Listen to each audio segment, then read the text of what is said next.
আজি ডিমৰিয়াত মুখ্যমন্ত্ৰীৰ উদ্যমিতা আঁচনিৰ ধন বিতৰণ ২৪,৭৬৭ গৰাকী মহিলাৰ মাজত চেক বিতৰণ মুখ্যমন্ত্ৰীৰ অনুষ্ঠানত মুখ্যমন্ত্ৰীৰ কেইবাটাও গুৰুত্বপূৰ্ণ মন্তব্য ১৫ লাখ মহিলাই আজিৰ দিনটোত লাভ কৰিলে এই আঁচনি ৩২ লাখ মহিলাক প্ৰদান কৰিব উদ্যমিতা আঁচনিৰ ধন ৩,২০০ কোটি টকা ব্যয় কৰিব চৰকাৰে এতিয়া ১০০ টকাতে পাব তিনিবিধ সামগ্ৰী নিৰ্বাচনৰ পিছত দাইল চেনি নিমখো বিনামূলীয়া হ'ব ১ লিটাৰ মিঠাতেলো বিনামূলীয়াকৈ দিয়াৰ চিন্তা মুখ্যমন্ত্ৰীৰ চৰকাৰী চাকৰি এটকাও নিদিয়াকৈ পাইছে ১০,০০০ৰ পিছত ২৫ আৰু ৫০,০০০ টকাও পাব মহিলাসকলে কংগ্ৰেছক তীক্ষ্ণ সমালোচনা মুখ্যমন্ত্ৰীৰ কংগ্ৰেছৰ দিনত ধুতি লুঙি সূতা কম্বল পাইছিল এতিয়া লুঙি ধুতিৰ ঠাইত মহিলা উদ্যমিতা পাইছে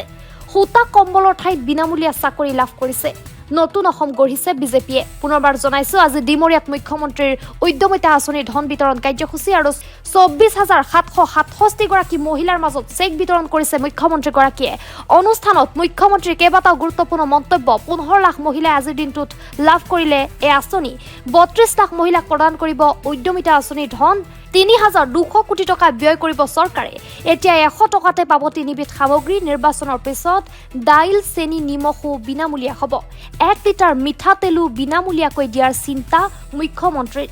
চৰকাৰী চাকৰিও এটকাও নিদিয়াকৈ পাইছে ১০,০০০ৰ পিছত ২৫,০০০ আৰু ৫০,০০০ টকাও পাব মহিলাসকলে কংগ্ৰেছক তীক্ষ্ণ সমালোচনা মুখ্যমন্ত্ৰীৰ কংগ্ৰেছৰ দিনত ধুতি লুঙি সূতা কম্বল পাইছিল এতিয়া লুঙি ধুতিৰ ঠাইত মহিলা উদ্যমিতা পাইছে সূতা কম্বলৰ ঠাইত বিনামূলীয়াকৈ চাকৰি লাভ কৰিছে নতুন অসম গঢ়িছে বিজেপিয়ে ডিমৰিয়া সমষ্টিৰ ২৪,৮০০ মহিলা উদ্যমীলৈ আজি আমি মুখ্যমন্ত্ৰী মহিলা উদ্যমিতা অভিযানৰ প্ৰথম কিস্তিৰ ১০,০০০ টকা বিতৰণ কৰিলোঁ এই মহিলাসকলে অনাগত দিনত তেওঁলোকৰ ধন যদি যথোচিত ব্যৱহাৰ হয় অনাগত দিনত পৰ্যায়ক্ৰমে তেওঁলোকে চৰকাৰৰ পৰা ২৫,০০০ আৰু ৫০,০০০ টকাও লাভ কৰিব পাৰিব ইতিমধ্যে অসমত এই উদ্যমিতা অভিযান লৈ মহিলাসকলৰ মাজত এটা বহুত বেছি জনপ্ৰিয়তা বা বহুত বেছি উৎসাহ আমি দেখিবলৈ পাইছোঁ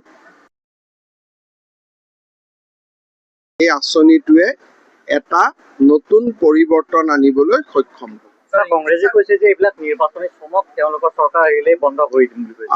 মহিলাসকলে কৈছে যে আমি কংগ্ৰেছক আহিবই নিদিওঁ তেতিয়া বন্ধও হৈ নাযায় কংগ্ৰেছ আহিলেতো ডেফিনেটলি তেওঁলোকে এইবিলাক কাম কৰিব নোৱাৰে নকৰে তেওঁলোকে লুঙি ধুতি এইবিলাকতে ব্যস্ত থাকে আমি মহিলাসকলক ধুতি লুঙিৰ পৰা উঠাই আনি অৰুণোদয় লাখপতি বাইদেউ আমি এটা নতুন পৰ্যায়লৈ লৈ গ'লো সেইকাৰণে মহিলাসকল আৰু অসমৰ ৰাইজ মই নিশ্চিত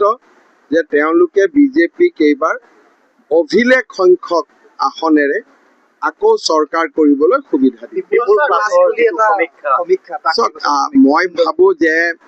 সমীক্ষাৰ এতিয়াও সময় হোৱা নাই কাৰণ NDA মানেনো কোন বা UPA মানেনো কোন এতিয়ালৈকে সেই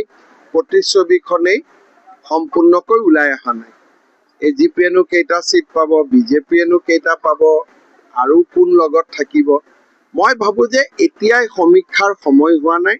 যদিও সমীক্ষাত বিজেপিক ভাল দেখুৱাইছে তাকে কৈছোঁ মই মোৰ মতেদি যে আমি ফেব্ৰুৱাৰী মাহলৈকেহে গৈ কিবা এটা আমি প্ৰতিচ্ছবি পামগৈ আৰু কোনে কিমান চিটত খেলিব সিদ্ধান্ত হোৱা নাই গতিকে নম্বৰটো আমি কেনেকৈ ক'ব পাৰিম মই ভাবোঁ যে সমীক্ষাক লৈ আমি উৎসাহিত হ'ব নালাগে কিন্তু সভাত মানুহৰ উপস্থিতি বা মানুহৰ মৰম এইবিলাকক লৈ আমি উৎসাহিত হ'ব লাগে আৰু লাষ্টত মোৰ নিজৰে এটা সমীক্ষা থাকিব সেইকাৰণে মই সমীক্ষাক লৈ বেছি চিন্তা কৰা নাই